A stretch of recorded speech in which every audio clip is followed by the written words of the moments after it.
everyone! It's great to have you back here at the Study Hub Sri Lanka YouTube channel. I'm so happy you're joining me for today's chemistry lesson.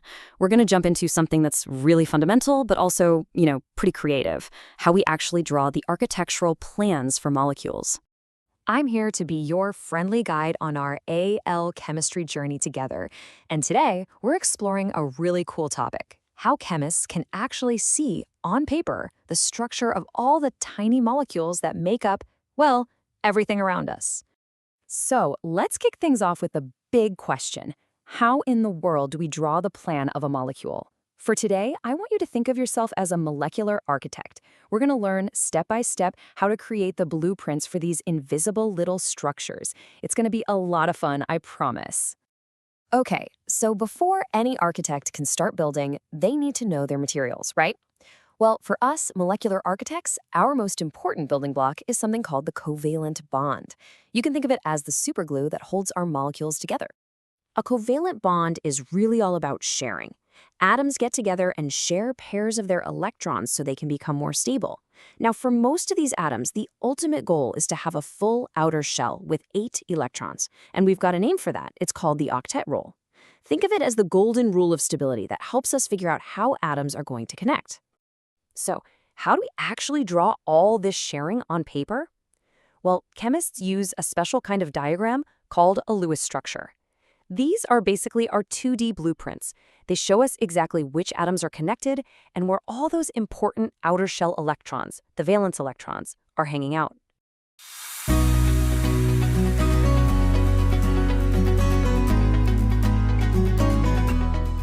All right, now for the really practical part. I'm going to walk you through a simple 4-step method that's going to help you draw these molecular blueprints accurately every single time. So let's get our imaginary architect's pencils ready to go. Step 1 is basically counting up all your building materials. You need to figure out the total number of valence electrons from every atom in the molecule. Let's take an example: carbon tetrachloride, or CCl4. Carbon brings 4 valence electrons, and we have 4 chlorine atoms, which each bring 7. So that gives us a grand total of 32 electrons to work with. Step 2 is about building the basic skeleton. Here's a great rule of thumb. Put the least electronegative atom right in the middle, because it's usually the one that can form the most bonds. In our case, that's carbon. Then we just connect the other atoms to it using single bonds. Remember, each bond uses up 2 electrons, so we have to subtract those from our total. Now we're on to step 3, distribution. You take all the electrons you have left over and you start placing them as lone pairs around the outer atoms first. Your goal here is to make sure each of those outer atoms gets a full octet. That's 8 electrons. And finally, step 4 is our quality check. If you still have any electrons left after you've filled up all the outer atoms, you just place them on the central atom. Then you do one final check. Does every atom have a full octet? If the central atom is a little short, that's a big clue that you might need to form a double or even a triple bond.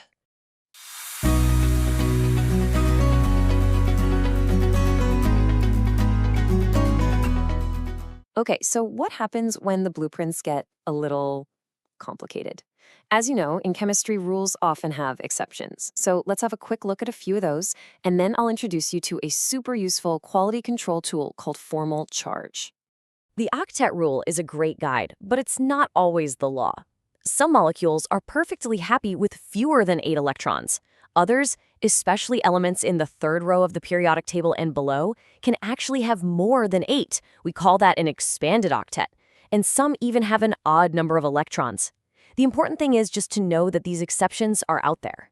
So let's say you're working on a molecule and you realize you can draw more than one possible Lewis structure. How do you know which one is the correct one or the most stable one? Well, this is where formal charge comes to the rescue. It's a tool we use to check our work. The structure where the formal charges on all the atoms are closest to 0 is usually the most realistic one. And, calculating formal charge is actually pretty simple. For any atom in your drawing, you just take the number of valence electrons it normally has, and then you subtract the number of electrons it's assigned in the structure. That means you count all of its lone pair electrons plus exactly half of the electrons in its bonds. See? Not so bad. This is a perfect example of why formal charge is so powerful. Look at this sulfite ion. In that first structure, sure, all the octets are satisfied, but the formal charges are kind of high. But if we just rearrange things a bit to form a double bond, look what happens to the structure on the right. The formal charges are much lower, which tells us this is a much more stable setup, and it's possible because sulfur can expand its octet. Okay, this brings us to a really important point. There's a kind of hierarchy of rules.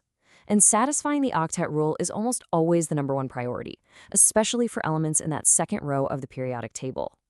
For carbon monoxide, giving both carbon and oxygen a full octet is way more important than getting the formal charges to be perfectly zero.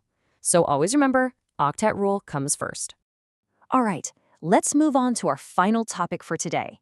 We're going to look at a very special kind of covalent bond, where one atom actually provides both of the electrons for the shared pair. This is called a dative covalent bond.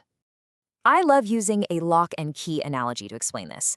Think of one atom, the donor, having a spare lone pair of electrons, that's our key, and then you have another atom, the acceptor, which has a nice empty orbital, that's our lock.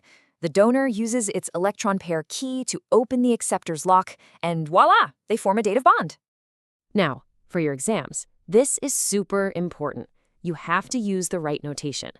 A normal covalent bond is just a simple line, but for a dative bond, you must use an arrow. The arrow always has to point from the donor atom to the acceptor atom, showing which way the electrons were donated. It's a small detail, but you've got to get it right.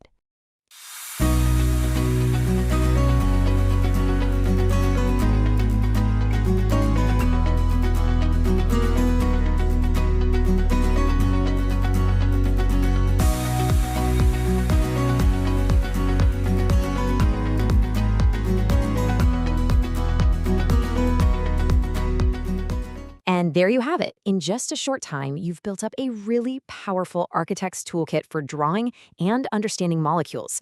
Let's do a super quick recap of all the key skills you've just learned. So you now understand what covalent bonds are all about and the importance of the octet rule. You have a reliable 4-step method for drawing any Lewis structure. You know how to use formal charge as a quality check to find the best possible structure, and now you can even identify and draw those special dative bonds. This is a really solid foundation for you to build on. If you found this lesson helpful, it would be wonderful if you could subscribe to our channel, Study Hub Sri Lanka. And don't forget to click that little bell icon. That way you'll get a notification as soon as we upload any new lessons or study tips. Thank you so much for joining me and learning with me today. Keep practicing these skills, and I promise they'll become second nature to you very soon. We'll meet again soon with another lesson. Until then, have a wonderful day.